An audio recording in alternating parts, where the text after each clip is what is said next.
The coffee hit the marble floor at exactly 7:47 on a Wednesday morning, dark liquid spreading between white tiles like spilled ink.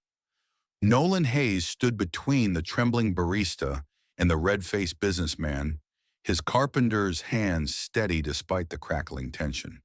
His 6-year-old daughter Ivy pressed against his back, small fingers clutching his worn flannel shirt. He had no idea the woman in the corner, the one whose Americano had gone cold while she watched, was worth $3 billion, or that she'd been searching for someone exactly like him for 34 years. Preston Caldwell's designer watch caught the morning light as he loomed over the counter. "Are you completely incompetent?" His voice silenced the cafe. "I said no foam. How difficult is that to understand?" Sienna Park, 22 and working her way through community college, had her back pressed against the espresso machine. "Sir, I'm so sorry. I'll remake it." "Sorry doesn't cut it when I'm late for a meeting worth more than you'll make in your pathetic lifetime."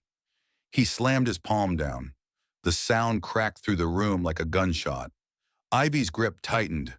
Nolan saw fear in the barista's eyes, the same fear he'd seen in hospital waiting rooms 3 years ago, when his wife Sarah lay dying, and the bills kept mounting, and the world seemed full of people who had power to hurt you just because they could.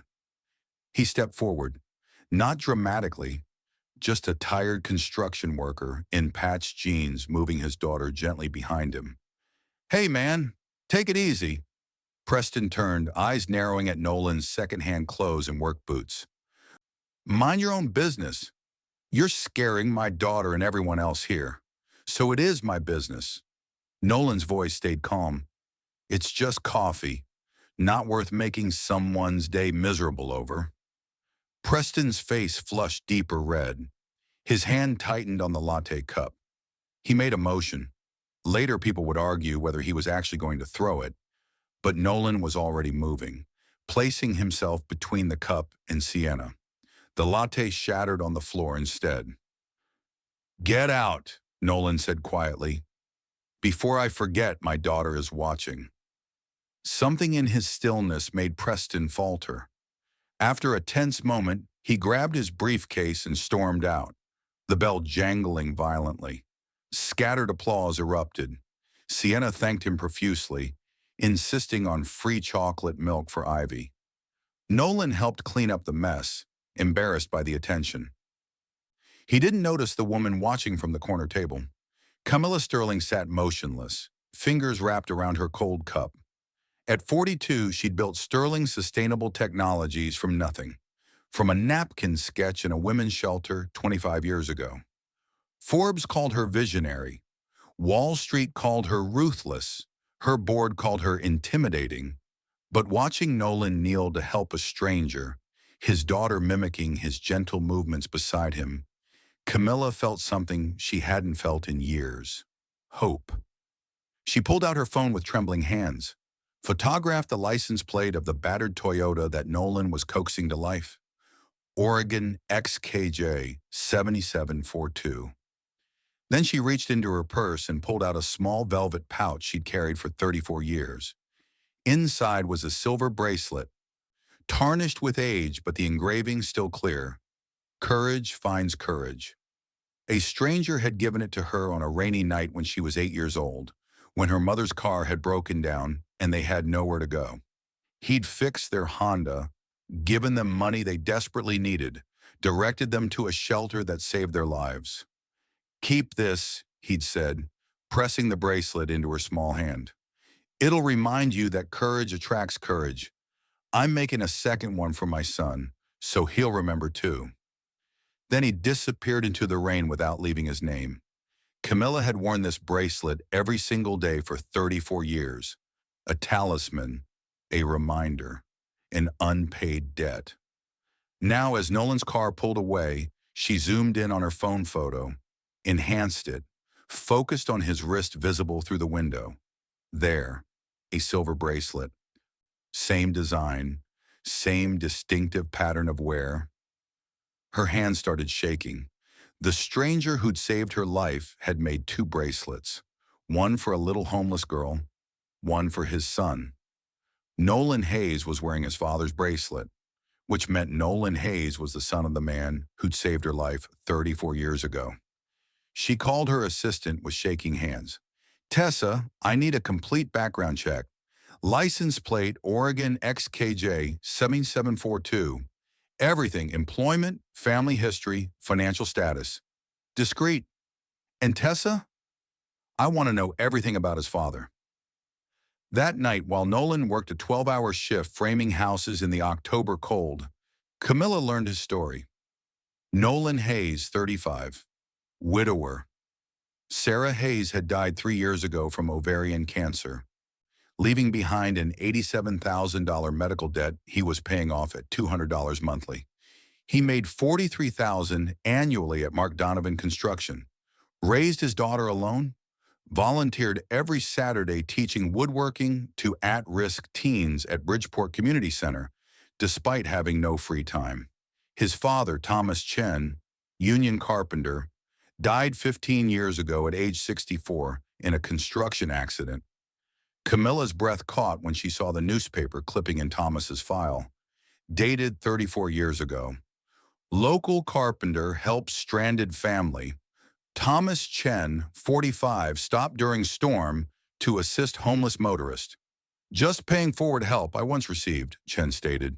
The photo showed a younger Thomas Chen standing beside a broken-down Honda. In the background, a woman holding a little girl wrapped in a blanket. Camilla's mother, an 8-year-old Camilla. Thomas Chen was her guardian angel, and she just found his son. 3 days later, Nolan's phone rang while he packed Ivy's lunch. Peanut butter sandwich, apple slices, the last juice box. Mr. Hayes, Sterling and Associates Legal. Ms. Camilla Sterling would like to meet regarding a potential opportunity. His heart pounded. Is someone suing me? Quite the opposite. Ms. Sterling was impressed by your actions at Bruin Cascade. She'd like to discuss employment. Thursday at 2? After hanging up, Nolan stared at the disconnection notice on his refrigerator. Final notice. 3 days to pay $147 or lose electricity. He Googled Camilla Sterling, Sterling Sustainable Technologies, renewable energy. Billions in revenue. It made no sense, which meant it was probably too good to be true. But he thought of Sarah's last words. Promise me you'll live, not just survive. He went. The Sterling Technologies Tower rose 43 floors above Portland, all glass and architectural confidence. Nolan stood on the sidewalk in his funeral suit, bought 3 years ago, not worn since, and almost turned around. But he thought of the electric bill, of Ivy asking for new crayons because hers were worn to nubs, of Sarah's promise. He went inside. The 38th floor reception area had marble floors and city views that caught his breath. A woman in a designer suit led him through corridors smelling of expensive coffee and success, past offices where people discussed things he didn't understand. Finally, a corner office overlooking the Willamette River. Camilla Sterling stood at the window, backlit by afternoon sun. She turned and Nolan's breath caught, not just because she was beautiful in her navy suit, but because something in her face reminded him of Sarah. Not physically, but the same quality of strength wrapped around something fragile. Mr. Hayes. She crossed the room, extending her hand. Firm grip. Thank you for coming. You can call me Nolan, ma'am. Camilla. She gestured to a chair, not behind her desk, but beside him, closing distance. I imagine you're wondering why you're here. The thought crossed my mind. I was at Bruin Cascade Wednesday morning. I saw what you did. Heat rose to his face. That wasn't anything special. It was.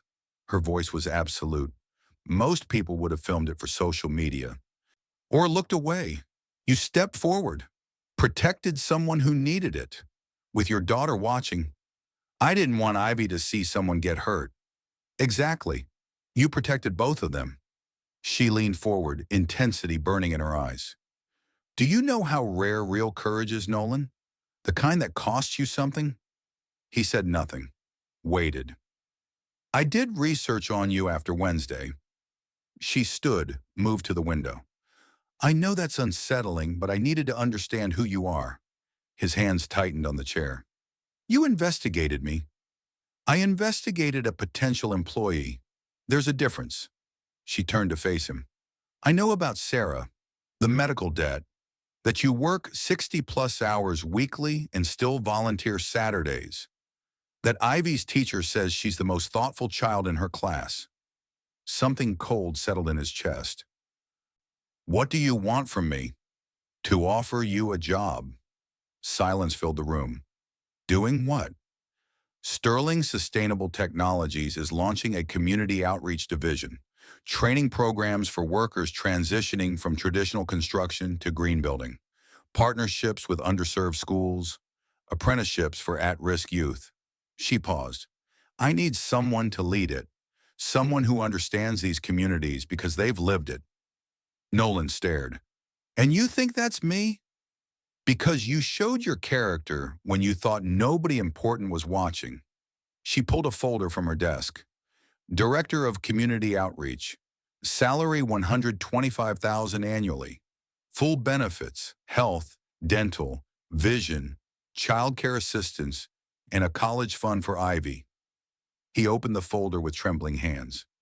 $125,000, nearly triple his current income, enough to pay Sarah's debt in a year, enough for a reliable car, enough to breathe. This can't be real. I'm offering it to you specifically. Her eyes met his. Because I've built this company from nothing, Nolan. I recognize talent and character.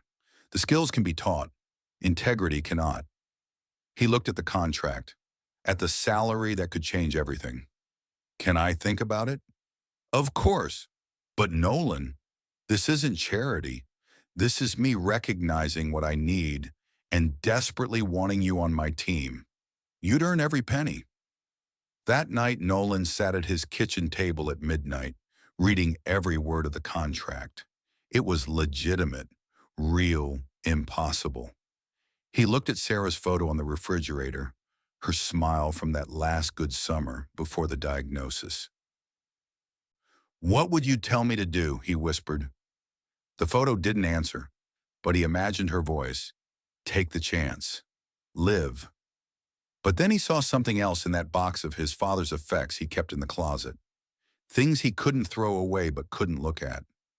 Thomas Chen's union card. Wedding ring. Wallet with a faded photo of young Nolan. And at the bottom, a newspaper clipping his father had saved. Local carpenter helps homeless family. Thomas Chen, 45, of Portland, stopped to assist stranded motorists during storm. Just paying forward help I once received, Chen stated. Nolan stared at the article, at his father's younger face, at the background detail, the broken-down Honda, the woman holding a little girl wrapped in a blanket. His hands started shaking. He Googled Camilla Sterling, mother homeless 1990, found an interview where she'd mentioned being 8 when a stranger helped them, 34 years ago, when she was 8, when his father was 45. Camilla Sterling was that little girl. The woman offering him a job was the child his father had saved. She was searching for her guardian angel, not knowing he'd been dead for 15 years, not knowing his son was the man she just hired. And Nolan had no idea how to tell her. 2 days later, he called Sterling and Associates and accepted. Starting at Sterling Technologies was like learning to breathe underwater. Nolan spent his first weeks drowning in orientations and meetings where people used words like synergy and paradigm shift. He wore his first real suit and felt like he was playing pretend. The other directors had MBAs from Stanford and Harvard. They spoke fluent business jargon. Nolan felt their eyes on him, their curiosity about why Camilla Sterling had hired a construction worker to run a major division. And then there was Marcus Hartley. Marcus was 50, Sterling's CFO, 8 years with the company. He wore Tom Ford suits and Rolex watches and spoke with the casual cruelty of someone who'd never worried about money. Their first confrontation came at Nolan's first board meeting 3 weeks in. Nolan presented his initiative. Workforce development for injured construction workers. 6-month training in sustainable building technologies. Partnership with community colleges. Placement assistance. The construction industry has one of the highest injury rates, Nolan said. When workers get hurt, they lose everything. Income, insurance, purpose. This gives them a second chance. He sat down, heart pounding. Marcus leaned forward. With all due respect, Miss Gunsterling, what exactly qualifies Mr. Hayes to run a program of this scope? He has no experience in workforce development, no background in program management, no graduate degree. The room went quiet. Camilla's voice was calm. He has authenticity. He's lived the life of the people this program serves. Authenticity, Marcus smiled thinly. That doesn't guarantee results, doesn't justify the $2.5 million budget he's requesting. Nolan stood, his chair scraped. You're right, I don't have your MBA. Can't quote business theory. He placed his hands on the table. But I know what it's like to choose between my daughter's medicine or rent. I know what it's like to get hurt on a job site and be told to walk it off because you can't afford to miss a shift. He looked directly at Marcus. This program will work because I know exactly what these workers need, not from a textbook, from living it, and that's worth more than any degree. Silence. All in favor? Camilla asked. 5 hands rose. Marcus's stayed down. Motion passes. Nolan, you have your funding. The program launched 6 weeks later. 20 participants. Workers recovering from injuries who thought their careers were over. Nolan worked 16-hour days, partnered with Portland Community College, recruited instructors, personally called 30 contractors for job placements. 12 weeks in, 2 participants dropped out. Nolan drove to their houses, sat in their kitchens, told them about Sarah, about wanting to give up. They both came back. 18 weeks in, the program graduated 15 participants. 14 found jobs within a month. The last started his own business 6 months later. Local news covered it. Tech company gives second chances. The story went viral, and slowly Nolan began to feel like maybe he belonged. It was during this time that something else began to build, something neither he nor Camilla had planned. They worked together often, late nights reviewing proposals, early mornings over coffee while the city woke below. Somewhere between spreadsheets and mission statements, between professional and personal, they began to see each other. Not CEO and director, not billionaire and former construction worker. Just 2 people who'd both lost someone they loved, who'd both been shaped by struggle, who'd both learned that kindness was a daily choice. 6 months after Nolan started, reviewing plans for a community center partnership, he made a joke about structural integrity being like relationships. You need solid foundation. Camilla actually laughed, unguarded. You know what's funny? She said.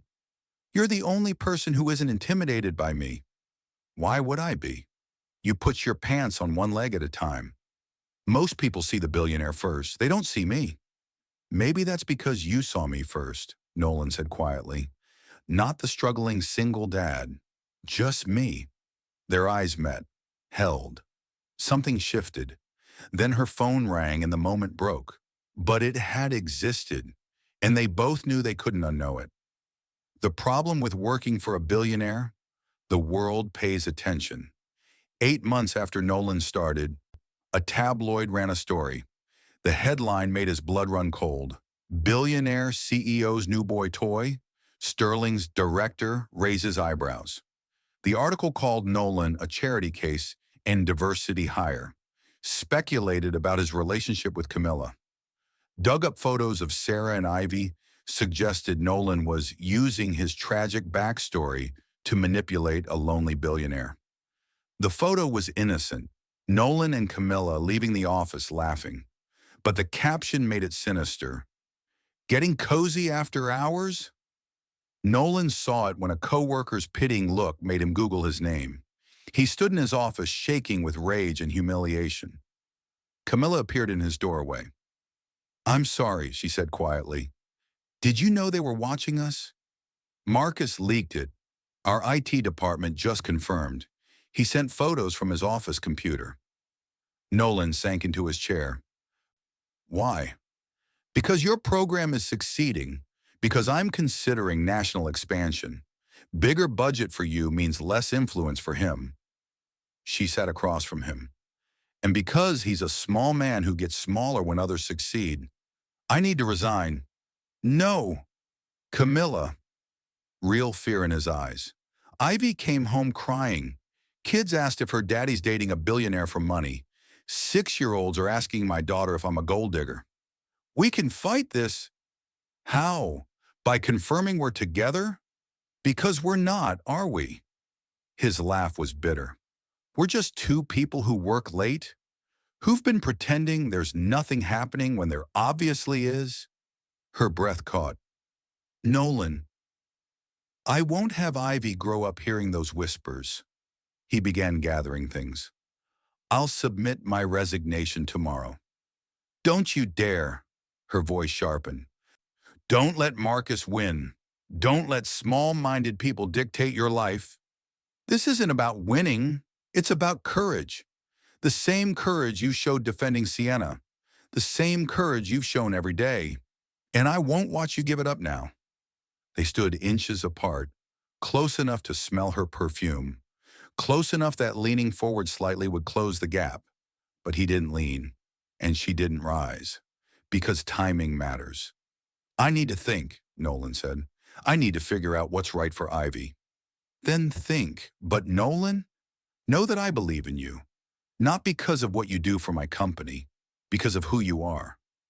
That night, Nolan sat Ivy down after dinner. "Sweetheart, I heard kids were mean at school." Ivy nodded solemnly. "They said you're using Ms. Sterling. What do you think?" She considered with judicial gravity. "No." "I think you're sad, and she's sad, and you make each other less sad. You're very smart." "I know." She smiled, then grew serious. "Daddy, do you love Miss Sterling?" The question hit like a physical blow. Did he? Or was it just gratitude mixed with proximity? "I don't know, but I care about her. A lot." "Does she love you?" "I don't know that either." Ivy climbed into his lap. "Mommy said sad people need hugs. Maybe Miss Sterling needs that too." Nolan held his daughter close, tears burning. "Maybe she does, sweetheart." The emergency board meeting was called for Friday morning. Nolan showed up with his resignation letter in his pocket. The conference room was full. Marcus Hartley looked smug at Camilla's right hand. "Thank you all for coming," Camilla began. "I've called this meeting to address recent allegations regarding my relationship with Nolan Hayes." Marcus leaned back. "We're all eager to hear your explanation." "I'm sure you are, Marcus." Camilla's smile was knife-sharp. "But first, I want to address the leak of confidential information to press." She pressed a button. The screen showed IT logs, timestamps, IP addresses. 3 days ago, someone from this building sent photographs and internal information to Celeb Scoop magazine. Our IT security team traced the leak to a single source. The screen changed, showing email headers. IP address 192.168.157. Marcus Hartley's office computer.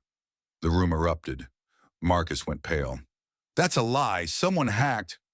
"We also found the original emails, Marcus, where you pitched the story. Called Nolan a charity case. Offered more insider information in exchange for a feature on your corporate governance book." She turned to face him directly. "But there's something else. Something I discovered while investigating. Something that connects to an old acquisition." The screen changed again. Construction site photos. Accident reports. 15 years ago, Sterling acquired Brennan Development Corporation. I was assured all safety violations had been resolved. But in Marcus's files this week, I found something buried. She clicked to the next slide. Thomas Chen's accident report. Thomas Chen, union carpenter, died in what was ruled an equipment malfunction at a Brennan site, but the investigation was incomplete, closed prematurely. The foreman who was supposed to testify about safety violations was paid $10,000 to keep quiet. By Marcus Hartley, Brennan's COO at the time. Dead silence. Nolan felt the world tilt. His father. Marcus had killed his father. Thomas Chen was preparing to file a complaint about unsafe conditions. Camilla continued, her voice shaking with fury. Marcus silenced him, made his death look like an accident, buried the evidence so deep that when I acquired the company 10 years later, I never knew. She turned to Marcus. You've been working for me for a decade, and all along you were covering up a murder. Marcus stood, knocking his chair backward. You can't prove that. Those are sealed files. Not anymore. The conference room doors opened. 2 police detectives stepped inside. Marcus Hartley, you're under arrest for conspiracy to commit negligent homicide, obstruction of justice, and evidence tampering. As they handcuffed him, Marcus looked at Nolan with pure hatred. Your father was weak, just like you. Nolan stood, walked over slowly, looked Marcus dead in the eye. My father was twice the man you'll ever be, and now everyone will know it. That evening, Camilla showed up at Nolan's apartment unannounced. Ivy answered the door. Ms. Sterling, her face lit up. Did you come for dinner? Actually, Ivy, I brought you something. Camilla pulled out a wrapped package. I heard you like dinosaurs. Ivy tore into it and gasped. A detailed velociraptor model from a museum store. Thank you! Ivy threw her arms around Camilla's waist. Come see my collection. 20 minutes later, Camilla emerged smiling. She has 73 dinosaurs. She counted them twice. She counts everything twice, says it's important to be accurate. Nolan set down his wooden spoon. You didn't have to come all the way here. I didn't come to talk about the board meeting. Silence stretched between them. Ivy, Nolan called. Can you stay in your room for a few minutes? Grown-up talk. Is it about kissing? Ivy's voice came from down the hall. Because I think you should kiss Miss Sterling. Nolan's face went scarlet. Ivy, out of the mouths of babes, Camilla murmured. Camilla, let me talk first, because if I don't say this now, I might lose my nerve. She took a breath. When I was 8, my mother and I were homeless. One night our car broke down in a rainstorm. A stranger stopped. Nolan had heard this before, but listened like it was the first time. That man changed our lives. He gave me a bracelet that night, said he was making a second one for his son. She pulled the silver bracelet from her purse. I wore this every day for 34 years, looking for him. She stepped closer. And then I saw you in that coffee shop, saw the matching bracelet on your wrist. Your father was Thomas Chen, the man who saved my life. Nolan's eyes widened. You knew? Not at first. I found out after I hired you, found the newspaper clipping, realized the little girl in the background was me. Tears gathered in her eyes. I didn't hire you to pay a debt, Nolan. I hired you because you reminded me that people like your father still exist. And somewhere along the way, I fell in love with you. The words hung in the air. I'm not asking you to say it back. I'm not asking for anything except honesty. But I need you to know, whatever this is, it's not gratitude. It's just love. Complicated, inconvenient, wonderful love. Nolan felt something break open in his chest. I'm terrified, he said quietly. Sarah was my whole world. When she died, I thought I'd had my great love story, and the rest was just survival.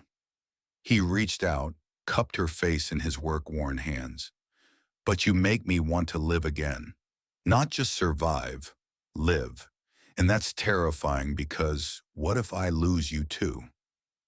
Then we'll have loved, Camilla whispered. Isn't that better than never taking the chance? He kissed her then, soft at first, then deeper. In her room, Ivy squealed with delight, and Nolan thought maybe Sarah had been right when she'd made him promise to find happiness again. 1 year later, on a Wednesday morning, Nolan returned to Bruin Cascade Café. Sienna Park, now manager, had helped him plan everything. The cafe was decorated. In the corner, at the exact table where Camilla had sat that first day, a single red rose waited. When Camilla walked in, confused by the closed sign, Nolan was waiting. "What's going on?" "This is where it started." He took her hand, led her to the corner table. "Where you saw me, where you decided I was worth taking a chance on." "Nolan, let me finish." He knelt on one knee. Camilla's hand flew to her mouth. "Before I met you, I was surviving. Barely. Every day was about making it to the next one. I thought that was all I deserved." He pulled out a ring box, simple gold band with a small stone. "You didn't just offer me a job. You offered me a life, a chance to believe in possibilities. And you gave me the greatest gift. You let me love you. I can't compete with your wealth, can't give you mansions or private jets, but I can give you me, all of me, every day for the rest of my life. I can give you honesty and loyalty and a love that's earned. I can give you Ivy, who already calls you her bonus mom. I can give you a life built on something real." Tears streamed down Camilla's face. "Camilla Sterling, will you marry me?" She was laughing and crying. "Yes, yes, of course, yes." The cafe erupted because Sienna had filled it with everyone who mattered. Workers from Nolan's program, board members, Ivy running out from behind the counter. "I helped pick the ring," Ivy announced. "And I wrote part of the speech." Everyone laughed. Camilla pulled Ivy into the embrace with Nolan. Three of them standing together where everything had changed. 6 months later, they married at Bridgeport Community Center. Ivy was flower girl in a dress covered with embroidered dinosaurs. In the front row, an empty chair held Sarah's photo surrounded by flowers. Next to it, another chair with Thomas Chen's photo, the silver bracelet draped over the frame. Nolan's vows made grown men cry. "My father once told me the best thing you do in life is help someone who can never repay you. I didn't understand until I met you, not because you needed help, you didn't, but because you showed me that kindness echoes, that the good my father did 34 years ago came back to save his son when he needed it most." He took a breath. "You didn't fall in love with me because of who my father was. You fell in love with who I am. That's the greatest gift anyone's ever given me, being seen for myself." Camilla's turn. Her hands shook. 34 years ago, a stranger saved my life.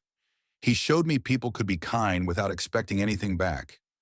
Then he disappeared, leaving me trying to repay a debt I could never find the recipient of."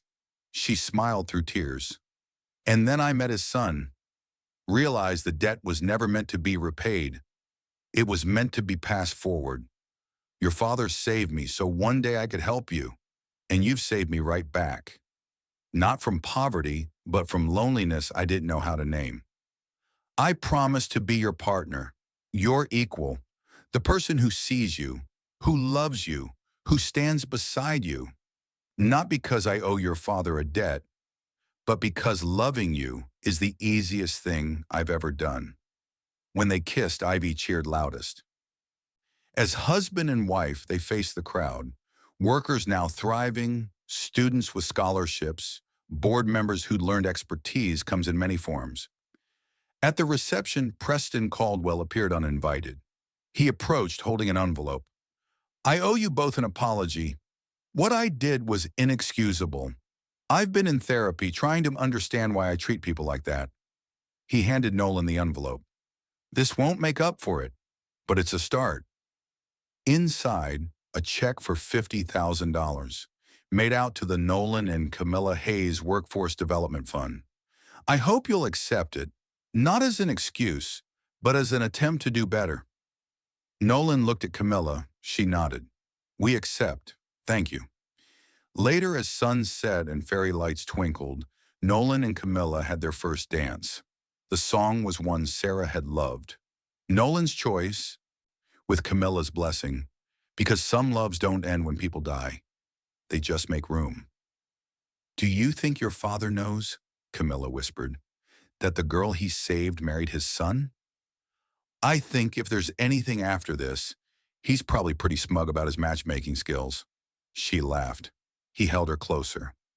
At night's end, back at Bruin Cascade, which had hosted their engagement and the served wedding cake, Sienna hung a new photo on the wall. Nolan, Camilla, and Ivy, together, laughing, happy. The plaque beneath read, "Where courage found courage, where kindness came full circle, where one man's legacy saved three, lives across 34 years. Thomas Chen saved Camilla Sterling. Camilla Sterling saved Nolan Hayes. Nolan Hayes saved himself, and together they saved each other. Because that's what love is. Not rescue, but recognition. Not salvation, but partnership. Not debt, but gift." The coffee shop closed. Lights dimmed, and in the darkness, past and present held hands, knowing the future was built on foundations stronger than any of them had imagined. Some acts of kindness echo through generations. Thomas Chen saved 2 lives one rainy night. 34 years later, those ripples came full circle, bringing together 2 broken families into one whole. And that's exactly how it should be.